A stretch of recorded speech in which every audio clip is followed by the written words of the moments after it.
So here's the thing. My last JJK crossover with Demon Slayer involved Toji Fushiguro, a very, very strong sorcerer killer, and he's been extremely big in Season 2 of Jujutsu Kaisen, and frankly, one of the most popular characters in JJK. I'm not gonna lie to you, I think recency bias definitely hurt the video, at least in terms of factual statements. I'll be honest and I'll be completely transparent about that, and maybe some of you will still argue that Toji could still no-diff the universe, but it's pretty obvious that if you look at the feats in comparison to the feats of, well, JJK, that more or less Toji would not be able to no-diff the universe. Now, this isn't what this video is about, but I wanted to reference that really quickly so I can get into what this video is currently about, involving Yuji Itadori actually replacing Tanjiro in Demon Slayer.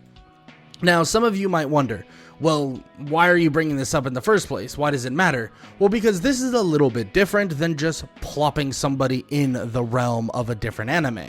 In my opinion, if I replaced Itadori with Tanjiro, or I swapped them out, putting Itadori in the exact same circumstance, the exact same people, and so on and so forth, how would Itadori actually do? Now, this we have to keep in mind is kind of give or take, because technically Itadori wouldn't inherently have the immense strength, speed, durability, and so on and so forth, but this time around we definitely will be giving him that, because there's really no point in not giving him those feats, especially when it wouldn't change the story, at least not that much, because at the end of the day, the strength, the speed and reflexes, the immense durability, the crazy stamina, and the fact that he's a proficient learner is the reason why Yuji Itadori is Yuji Itadori.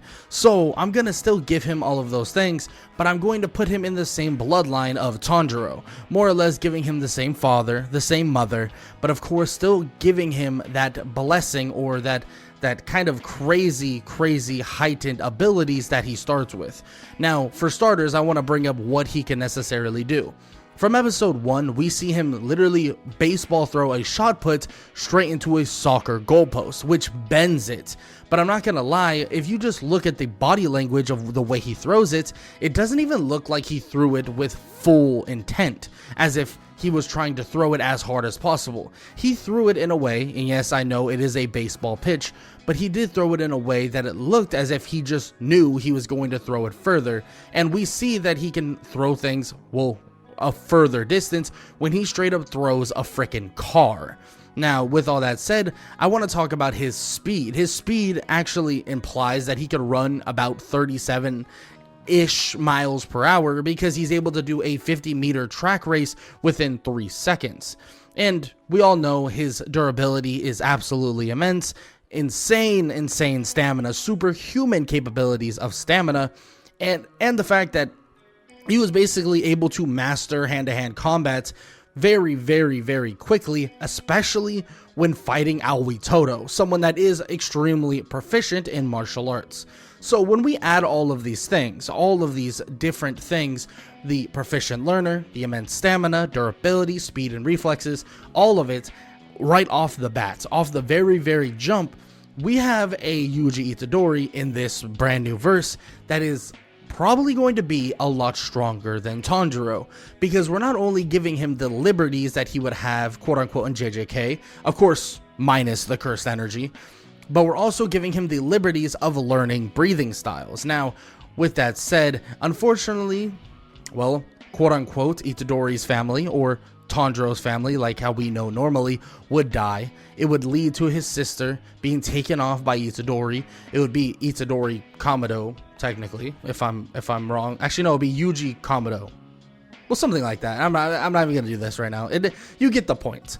So he would take Nezuko and would, just like normal, be trained by Urokodaki. Now, this is where things drastically change. Tanjiro wasn't that gifted. Don't get me wrong, I think the kid is very good at what he does, and Tanjiro is pretty gifted in his own rights, but he wasn't a proficient learner. He wasn't someone that could learn and be an expert swordsman in a matter of, well, a week, in a matter of maybe even months. He took a long while to truly learn the art of water breathing, but that is not the same thing that Yuji would go through. Yuji would not have the struggles that Tanjiro would have based on just his base capabilities, and once he learns how to use concentration breathing, not even concentration breathing constant, it would amplify all of his other abilities by a large margin. We know how much Demon Slayers rely on breathing styles, and the fact that Yuji Itadori would gain a so-on breathing style, or more or less a breathing style in general, and this would make him even stronger, even faster, have more stamina, have better capabilities of regeneration, and also on top of that, giving him even more durability. Yes, he doesn't have, peak of what he could have once he learns how to master concentration breathing, but at a start, this is absolutely insane. And like I said, the kid is a prodigy, so he would learn all the water breathing techniques very, very easily, and that's the one thing that puts him kind of above Tanjiro. His ability to learn, his ability to actually understand and learn things extremely quickly. Now, some of you might be kind of questioning, well, it's only really shown that he's a master of hand-to-hand combat, or a very, very good practitioner of martial arts. But here's the thing, guys. Martial arts and uses of weapon, yes, they are far different, but they have very similar principles. So if we formed that to Itadori in this regard, I don't think he would have that much more struggle actually learning to use a weapon, especially from somebody that is highly proficient in it by the name of Urokodaki. Now, you can argue that maybe his hand-to-hand combat's the main thing that makes him so good, and that it actually wouldn't be kind of easy for him to learn how to utilize a sword, and I could see you making that argument, but in my opinion, I just feel the combination of his proficient learner and his ability to actually learn to utilize weaponry would allow him to actually utilize these swords. But shoot, if you feel that way and you feel, hey, he's not going to be good enough with a sword, give him the entire time Tanjiro has, and I guarantee that he would be way more proficient at this point than Tanjiro really ever was at the point of, going into the final selection. Now, with that said, going into the final selection, it's pretty obvious what's going to happen. Yuji's going to absolutely stomp out everything, absolutely obliterate everything. It's not even going to be a fight necessarily, because he's going to be so much stronger than most of these demons at this point, and it's not even going to be necessarily close. Now, don't get me wrong, the speed stats of some of these demons are pretty wild, and I think we can't overlook that. And that was the main reason why, talking about my last week's video about Toji, that's the main reason why JJK characters are a little underwhelming in the Demon Slayer universe, because of their speed. Demons, a lot of demons, are extremely fast, like above supersonic. Now, I'm not gonna say that the hand demon would be of that speed. We haven't really seen much from him that would prove that he was of some crazy proportion of speed, but we do know that they're very quick. And Tanjiro's ability to actually kill the hand demon in the original canon proves that, it wouldn't take much for him to actually scale up to the speed of certain demons. And Yuji, starting at a way higher floor, which sounds weird when you say it, but that's what it is, starting at a way higher floor, he would be able to defeat every single demon in the final selection, especially the hand demon, cutting through him like he's butter. Now, with all that said, what happens next? I mean, they go back, he returns, seeing Nezuko, and he embarks on his first mission. Now, the first missions, I'm gonna be honest, aren't gonna be that much different. And I'll just be completely blunt about it. Tanjiro, yes, he did struggle against the Swamp Demon, and he did struggle because of various reasons, but if you give Yuji Nezuko, and you give Yuji, a head start, being that he already has all of these crazy feats, or more or less these crazy proportions, and he's able to do, Well, it's gonna be pretty easy for Yuji to take down the Swamp Demon.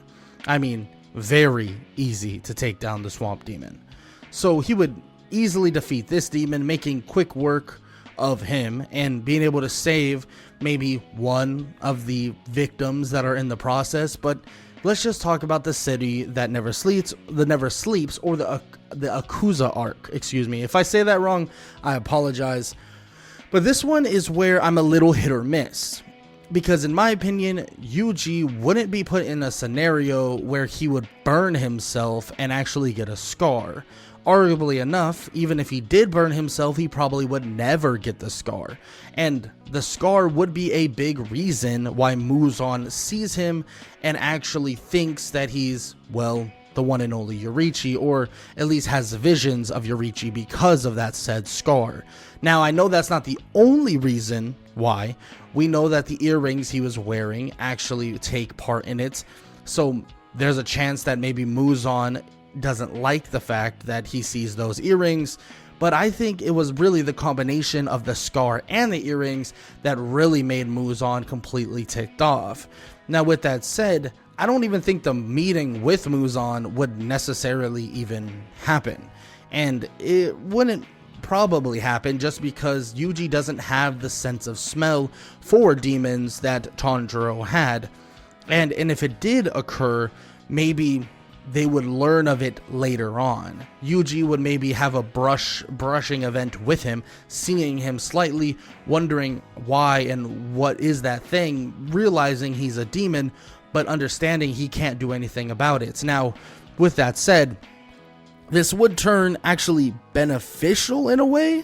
Not super beneficial, but beneficial to an extent in terms of not having to fight. Because Muzan himself wouldn't know that Itadori in his head is actually having contemplation on who this guy is. He knows that this guy must be a demon, but he's not going to go out and attack him.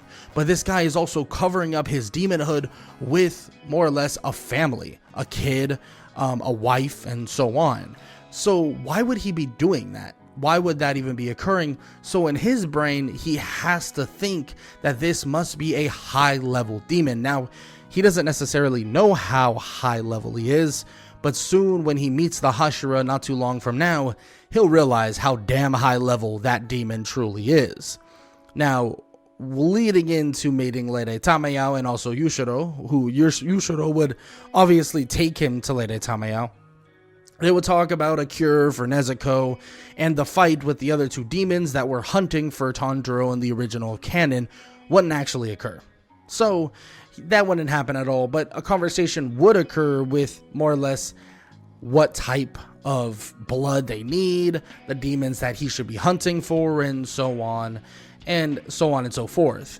Now, Tanjiro in canon would then lead himself to Zenitsu, and Itadori would do precisely the same. I mean, there would be no way that he would stray off this point. He would definitely meet Zenitsu, peel him off of the female, tell him to get a grip, and to more or less get focused up on what they need to do. And Tanjiro and Zenitsu, or well, now in this case would be Itadori and Zenitsu, would arrive at a mansion. Now, normally Tanjiro would fight Kyogai, which is a drum demon and former demon of the 12 Kizuki. Now, this fight would be pretty damn easy. Now, you may be thinking, well, why is it so damn easy? Well, for starters, we know that Itadori has already had insane speed and reflexes, and that's one thing. And his breathing style has only enlarged that menacingly, like horribly, and made that even heightened to this regard. And we are talking about an Itadori that is within Demon Slayer, so he gets the benefits of all the Demon Slayer plots. Now, you might be wondering, why do I say it like that? Well, because we clock Zenitsu at one point actually fighting between Mach 500 and Mach 5000. Yeah, I don't really understand how that necessarily makes sense, but when you look at the manga and the calculations behind it, it actually does make sense. I don't really understand how some people, we could talk about how, and this was admitted by the creator, that the animation, the lightning, the water, the fire, the flames, whatever, is all animation, but Zenitsu himself is able to literally run or literally move, dash, with Godspeed at Mach 500. Yeah, I don't really understand that necessarily, but you got to keep that in mind. That definitely, that benefit, quote unquote, would carry over to Itadori, not in terms of Mach 500, but in terms of the fact that Tanjiro's speed scaling was really, really high, and it would have to affect Itadori in the same way. So Itadori starting at a higher floor, being a more proficient learner, and now being most likely, if not far clearing Tanjiro at this point, it would make Kyogai look like a joke. He would get the blood from Kyogai and would be able to hold off someone like Inosuke pretty easily, and they would clear through this mansion, saving who they need to save. Now, their little scuffle, Itadori and Inosuke, would probably still occur, but I mean, the hand-to-hand combat between Tanjiro and Itadori are night and day. The hand-to-hand combat, it's pretty obvious that Itadori has way better hand-to-hand combat than him, so a boar with his unorthodox way of fighting wouldn't really be able to stand up to Itadori and would probably get put down pretty easily, and of course Itadori won't kill him, but it won't be a very, very climactic fight, you could say that.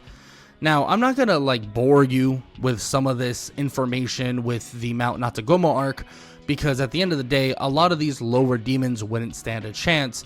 The next actual challenge would have to be Rui, and there is various ways you could look at this, right? Yes, Itadori did start from a higher floor, and yes, he is benefiting from concentration breathing just as much as Tanjiro would be benefiting from it. But the real question is, how high or how much higher in strength, speed, and so on was Rui compared to Tanjiro in the first place? And like I've said before, I'm really no power scaler. I try to look at things pretty objectively, just with my own eyeballs.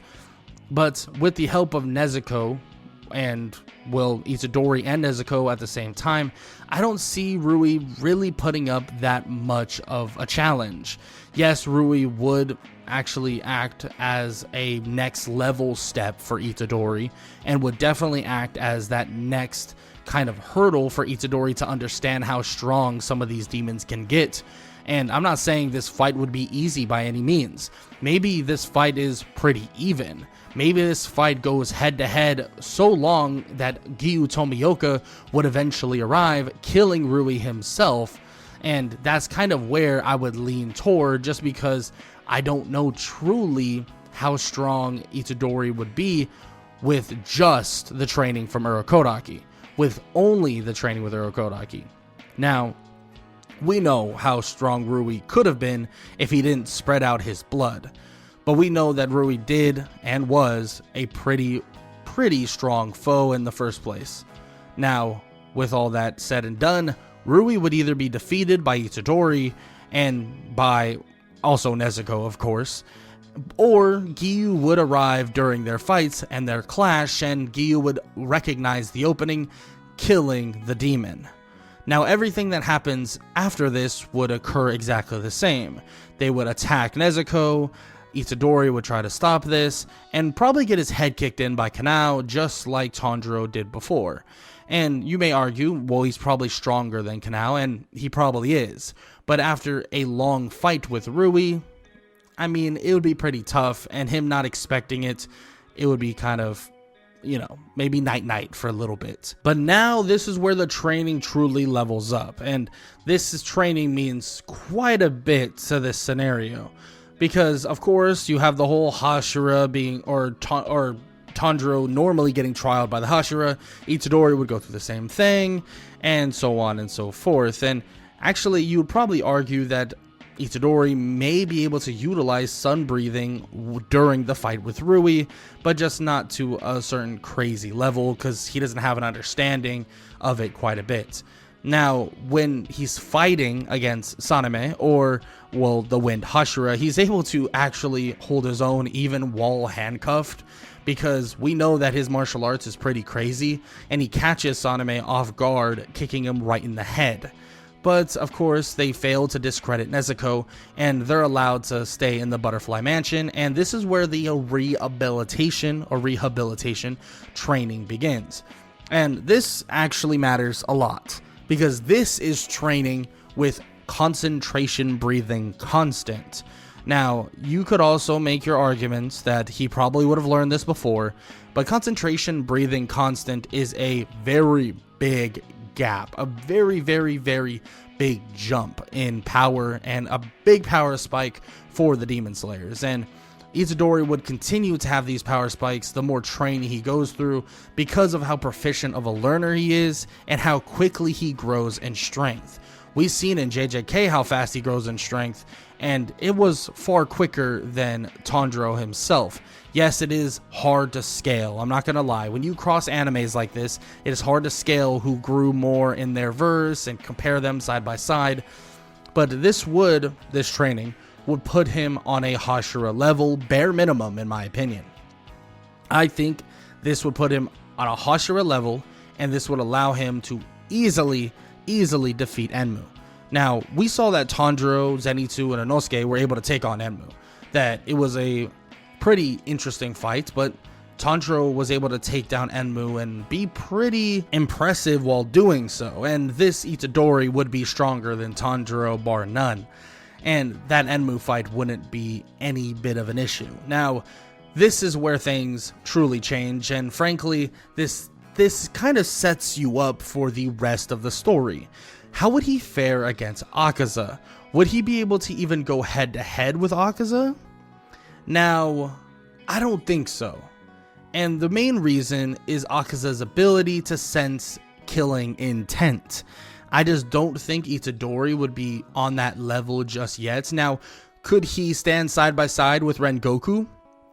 Probably. He probably would be able to stand side by side with Rengoku, but his strength and his killing intent would just not be enough to allow them to actually kill Akaza here and now. And I do believe Giyu is stronger than Rengoku, so yes, he would be able to help Rengoku. Would Rengoku live? Most likely not. And the main reason why Akaza even showed up in the first place was because he knew of Tanjiro, and, well, Muzan forced him to go out and try to kill him, and more or less, well, told him to go kill him. So there's a chance that even Akaza doesn't even show up, and Rengoku lives. So take that as you wish. I mean, I know some of you love Rengoku, including me, so maybe that's my canon, that Akaza doesn't even show up, and Rengoku lives. Yay, Rengoku is alive. That's fantastic. But in terms of scale, now we're just talking about, and now we're just nitpicking very, very closely, because, well, in my opinion, he would be able to more or less somewhat keep up with Akaza. So what does that say about Daki and Gyutaro? Well, if he was in the same position of Tanjiro, he was given the same training, but also given the same floor that he had in JJK, Daki and Gyutaro would not stand a chance. And that would kind of be the same thing for the Swordsmith's Village arc. And the more training he gets, especially from the Yoriichi Type 0, the better he continues to get. And yes, there are some pretty hacks-based demons here. Hantengu was full of hacks, and he had insane amounts of different types of attacks. But I still think Tanjiro and Nezuko would be able to ultimately win, and through just mass amounts of training, and that's kind of a trend here. The more training Itadori is going to get, I think the more he'll be able to progress past what Tanjiro was at this point. I mean, he has the same information, he was born into the same family, he was just given a different floor and a higher floor to start with.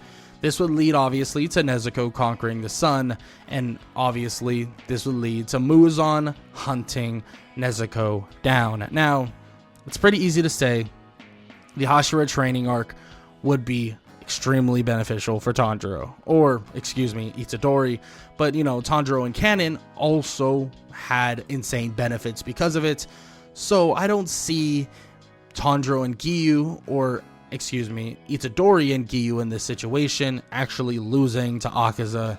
It just wouldn't make sense, especially because Itadori's proficient way of learning, and once he learns that it's all about killing intent, and once he learns that he has to fight a certain way to actually kill Akaza, I could see this version of Itadori actually learning or knowing how to use the see-through world, and also be able to utilize selfless state, killing Akaza and leading into the final battle with Muzan.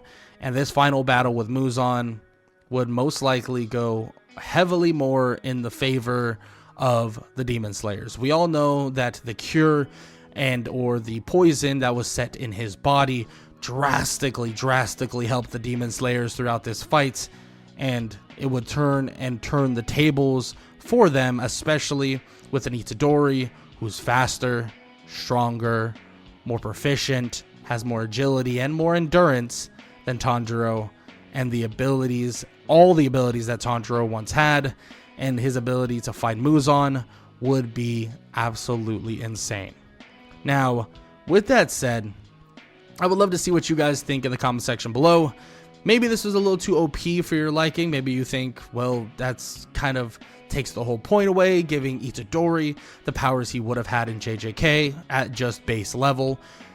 But in my opinion, you throw Itadori into Demon Slayer and he doesn't have those higher floor powers, basically the enhanced strength, the endurance, stuff like that. I just don't see a point of even putting him in. He's just another Demon Slayer, probably with just different mindset than most people. Now, as always, if y'all enjoyed, make sure to show some love, leave a like, leave a sub, leave a comment down below.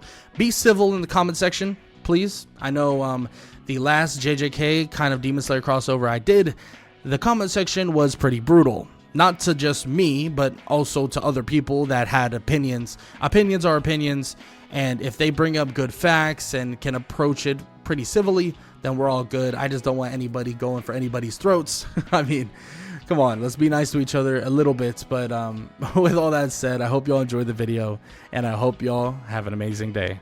Later.